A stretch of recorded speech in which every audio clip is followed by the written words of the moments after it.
धर्म प्रेमी सज्जनों तथा विशेषकर भारतवासियों, आप लोगों ने देखा कि हैदराबाद में मछलीपट्टनम में एक आश्रम है जो सूफी बचनेश्वर जी के नाम से, और उन लोगों से 2016 से निरंतर मेरी चर्चा हो रही है आरोप प्रत्यारोप के रूप में। और उन्होंने बनाया है एक वीडियो, अभी जबकि मैं जवाब दे चुका हूँ उसका। उन्होंने 1 करोड़ रुपया मुझे ऑफ़र किया है कि आप इसको सही सिद्ध करें। सही क्या सिद्ध करें कि जो सूफी बचनेश्वर जी थे वह हिंदू से मुसलमान नहीं बने, और उनको परंपरा जोड़ते हुए उन्होंने हज़रत अली के वंशजों से जोड़ा, हुसैन के वंशजों से जोड़ा उनको, कि उस परंपरा के थे, वहाँ उनके थे भाई इनके थे उनके, तो वो तो सब मैं जान गया समझ गया, लेकिन किसी भी मुसलमान का नाम बचनेश्वर होता है क्या? बचनेश्वर नाम क्यों रखना पड़ा? बचनेश्वर नाम किसी मुसलमान का होना संभव है? मौलाना अशरफ अली थानवी के बेहश्ती ज़िवर को पढ़ने से भी तो पता लग जाता है, जबकि मैं बोल रखा हूँ पहले से। रही बात अगर वो अरब ममालिक के थे, उनकी नस्ल अली के नस्लों से है, तो उनके नाम से भारतीय नाम के साथ उनका नाम होना ये क्यों और कैसा संभव हुआ? इसका जवाब इन लोगों के पास नहीं है और ना ये जवाब दे सकते हैं। अगर ये कह रहे हैं कि हाँ उनका नाम बचनेश्वर था, मैं दावा के साथ सीना ठोक करके ये कहूँगा कि किसी भी मुसलमान का नाम भारतीय संस्कृति के अनुसार, वैदिक संस्कृति के अनुसार, वैदिक परंपरा के अनुसार नहीं होता। अगर ये बचनेश्वर थे, बतला रहे जैसा सूफी अयूब शाह, तो अयूब शाह अपना नाम कृष्ण मोहन राधेश्याम क्यों नहीं रख लेते? क्यों नहीं रखा है? रख लेते वो बात अलग है, क्यों नहीं रखा है? इसलिए मैं निवेदन कर रहा हूँ कि झूठ ये लोग खुद बोल रहे हैं और दूसरे को झूठा बतला रहे हैं। मैं सामने बुला रहा हूँ डिबेट के लिए, वो आने के लिए तैयार नहीं, उस पर कोई चर्चा नहीं। जबकि मैंने बोला कि रजिस्टर में हम स्टैम्प पेपर में लिखा पढ़ी करके डिबेट करेंगे।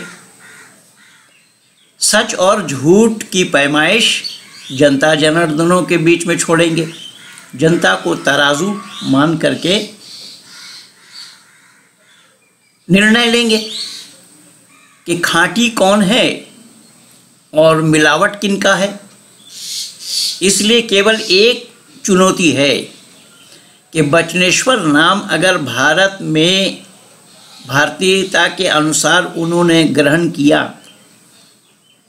तो वो इस्लाम के साथ उसे जोड़ करके देखें कि बचनेश्वर नाम का होना संभव है क्या?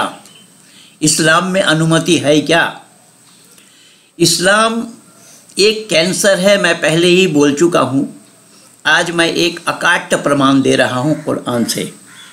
जिस कुरान को ये लोग मानते हैं, कलामुल्लाह कहते हैं, और मैं आज एक अकाट्य प्रमाण दे रहा हूँ उसी कलामुल्लाह से। देखिए यहाँ पर अल्लाह ने क्या जिक्र फरमाया है। फलम तक़्तुलूहुम वलाकिन्नल्लाह क़तलूहुम वमा रमैता इज़ रमैता वलाकिन्नल्लाह रमा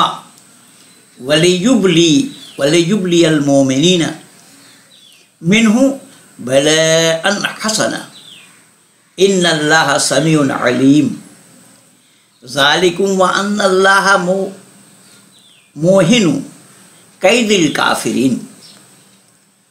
ये सूरह अनफाल आयत नंबर 17 और 18 की चर्चा मैंने की है। यहाँ पर क्या फरमाया है अल्लाह ने, इसको मैं आप लोगों को सुना रहा हूँ। देखिए ज़रा क्या बोला अल्लाह ने। बस तुमने उन काफिरों को कत्ल नहीं किया। एक लड़ाई में काफिर लोग ज़्यादा थे और मोहम्मद के लश्कर कम थे। उस पर यह आयत उतरी और अल्लाह खुद फरमा रहे हैं, बस तुमने उन काफिरों को कत्ल नहीं किया, उन्हें कत्ल अल्लाह ने की है।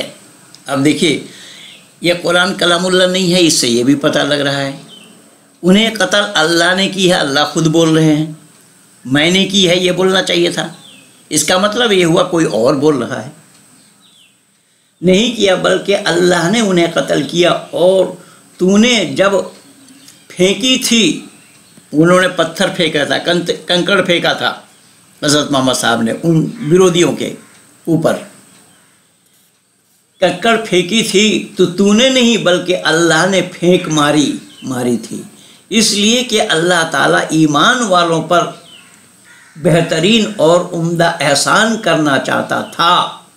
अल्लाह है सुनने वाला और जानने वाला।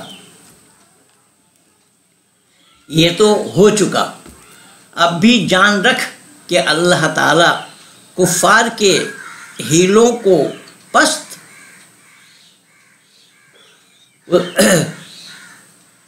हाथों हाथ आमने सामने लड़ाई के लिए अल्लाह मुसलमानों के साथ है। अब अल्लाह खुद कह रहे हैं कि मोहम्मद ने उन्हें कत्ल नहीं किया, मैंने उन्हें कत्ल किया। मोहम्मद ने कंकड़ उनकी तरफ नहीं फेंकी, अल्लाह ने फेंकी। अब मैं पूछना चाहता हूँ कि यही अल्लाह का काम है जिसको ये लोग अल्लाह कह रहे हैं, कलामुल्लाह कह रहे हैं। अब दुनिया वालों को ये समझ लेना चाहिए कि वाकई में ये कलामुल्लाह है या होना संभव है क्या। दुनिया के लोग भली प्रकार से इसे समझ लें, जान लें कि क्या अल्लाह का यही कलाम है, अल्लाह का यही उपदेश है। अल्लाह का ये उपदेश होना संभव है कि काफिरों को अल्लाह कत्ल करे, काफिरों के आँख में कंकड़ फेंके, या अल्लाह खुद कह रहे हैं। इसका मतलब देखिएगा, इन जो लोग अल्लाह ईश्वर एक मान रहे हैं, यहाँ पर भी अल्लाह ईश्वर में भेद दिखाई दे रहा है। ये मानवकृत कार्य अल्लाह कर रहे हैं, जबकि मानवकृत कार्य परमात्मा का नहीं है। मानवकृत कार्य परमात्मा नहीं कर सकते। इसीलिए परमात्मा का जो कार्य है उसको जानना बहुत ज़रूरी है। परमात्मा के ज़िम्मे में काम क्या है। जहाँ मानव का काम ख़त्म होता है वहाँ परमात्मा का शुरू होता है, जहाँ परमात्मा का ख़त्म होता है वहाँ मानव का शुरू होता है। अगर परमात्मा का काम, मानव का काम अगर परमात्मा करे तो उसके मर्यादा के ख़िलाफ़, उसके शान के ख़िलाफ़ है। लेकिन अल्लाह तो जानता ही नहीं है शान होता क्या है, मर्यादा क्या होती है। इसलिए मैं अयूब शाह को दो टुक में ये बता रहा हूँ कि झूठे हो, झूठे ही नहीं मक्कार भी हो। और ये मक्कारी तुमने अल्लाह से सीखी है। अल्लाह ने खुद बोला है अपने कुरान में, व मकरू व मकर अल्लाहु वल्लाहु खैरुल माकिरीन।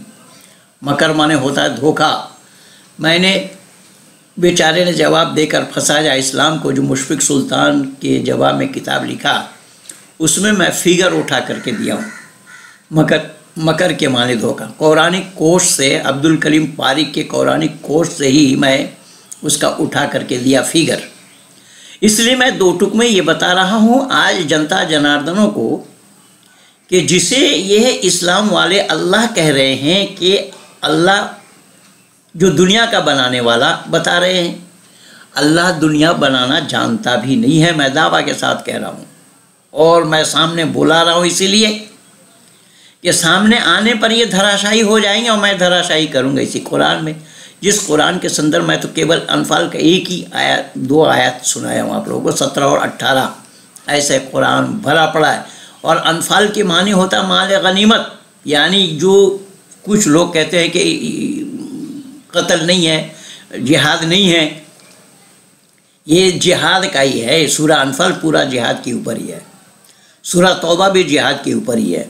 मैं निवेदन कर रहा हूँ कि इसका समाधान कैसे होगा सामने आए बिना। तो सामने आने पर ही समाधान होना संभव है, पर सामने ये लोग आना नहीं चाहते, क्योंकि इन्हें भली प्रकार से ये मालूम हो गया है, पता चल गया है कि महेंद्र पाल के सामने खाता खोलना संभव नहीं है। अब ये वीडियो खेल खेलना चाहते हैं। मैं जानबूझ करके बनाना नहीं चाहता, जवाब देना नहीं चाहता कि मेरे नाम के साथ ये लोग अपना नाम भी भुजा रहे हैं। जिसके 100 भी सब्सक्राइबर नहीं था, वो मेरे नाम से 5000 सब्सक्राइबर बन गया उनका। तो खैर कुछ भी हो, मैं ये चाहता हूँ कि सत्य तो सत्य ही है। सत्यम में जयते ननितम सत्येन पंथा विततो देवयाना। सत्य तो सत्य ही रहना है, सत्य को कोई हरा नहीं सकता। सत्य एक ही है, अद्वितीय है। वो सत्य कौन है, क्या है, कहाँ है, उसकी पड़ताल के लिए सामने आना पड़ेगा। इसीलिए मैं सूफ़ी अयूब शाह के लिए बता रहा हूँ और MBBS मुन्ना भाई जाकिर नाइक के लिए भी बता रहा हूँ। जिस कुरान पर तुम भांजते हो, कुरान को कलामुल्लाह कहते हो, अल्हम्दुलिल्लाह, कब बात बात में अल्हम्दुलिल्लाह अल्हम्दुलिल्लाह अल्हम्दुलिल्लाह धरा के धरा रह जाएगा। आ जा सामने आकर के दिखा ये कलामुल्लाह क्यों और कैसा है, जो सूरह अनफाल का 17 और 18 नंबर आयत में बोला हूँ। इसमें जो अल्लाह उस काम को कर रहे हैं अपने नबी के लिए, नबी के पक्ष में, और साफ इसमें लिखा है, साफ बताया अल्लाह ने कि तुमने कत्ल नहीं किया, अल्लाह ने कत्ल किया। तुमने कंकड़ नहीं मारी, अल्लाह ने कंकड़ मारा। इसीलिए मैं निवेदन कर रहा हूँ, ये अल्लाह और ईश्वर में यही भेद है, यही अंतर है। मूर्ख जाहिल लोग अल्लाह और ईश्वर एक है ये कह के वीडियो बना रहे हैं। उन जाहिलों को ये पता ही नहीं है कि परमात्मा का काम, ईश्वर का काम और मानव का काम बटा हुआ है, नहीं कर सकता। तो मैं 2 टुक में अयूब शाह को ये बताना उचित समझा कि तुम्हारा बचनेश्वर शब्द ही गलत है, तुम झूठ बोल रहे हो। बचनेश्वर नाम किसी भी मुसलमान का होना संभव नहीं है, ये कोरा झूठ है। अगर भारत में आने के बाद उनका नाम बचनेश्वर हुआ तो तुम्हारा नाम राधे श्याम क्यों नहीं हुआ, श्याम मोहन कृष्ण मोहन क्यों नहीं हुआ, शिव शंकर क्यों नहीं हुआ? तुम अपना नाम क्यों नहीं रखे और गुरु को बचनेश्वर बता रहे हो? इसलिए आओ, सामने आओ, दूध का दूध और पानी का पानी हो जाएगा। इन्हीं शब्दों के साथ आप सभी लोगों को धन्यवाद देते हुए वाणी को विराम दे रहा हूँ। ये वीडियो अच्छी लगे लाइक कीजिए, शेयर कीजिए, सब्सक्राइब कीजिए, आइकन बेल दबाना न भूलना, जिससे कि हमारा ये राब्ता कायम रहे। धन्यवाद।